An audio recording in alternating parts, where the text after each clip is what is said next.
Hello， 各位觀眾朋友，大家好，歡迎收看高高講黑話。又到了民主兒女教大家做料理嘅時間嘞。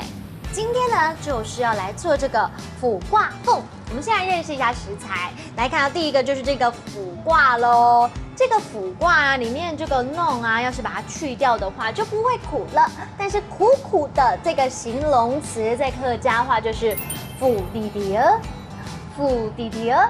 像這種疊字形容詞啊，在客家話裡面很常見。譬如說，講人家很漂亮，就是醬奶奶，醬奶奶。好，接下來呢，學到第二個單字就是這個胡椒粉。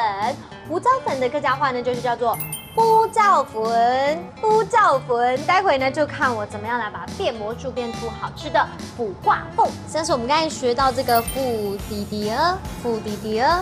好，這些都是把它當成像一首歌一樣來練習，就不會這麼困難了。當然做料理也是一樣。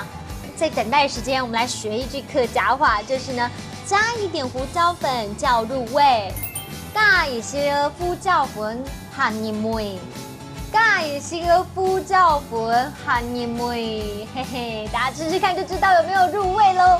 今天呢，我做好這苦瓜風，要來請兩位朋友幫我試吃看看。要記得咬到肉，怕你會覺得太苦。很苦嗎？真的嗎？一點點。哇，太棒了，我算成功了。既然你怕吃苦的話，我教你這個形容詞好不好？苦苦的客家話講法就是腐滴滴兒，腐滴滴兒，有沒有覺得很可愛？其實客家話就真的那麼可愛，很多那種形容詞啊，疊字的，其實記得很快這樣子。Hello， 各位觀眾朋友們，我們今天做這個苦瓜風，連怕吃苦瓜的人都覺得還不錯哎，動手來做做看吧。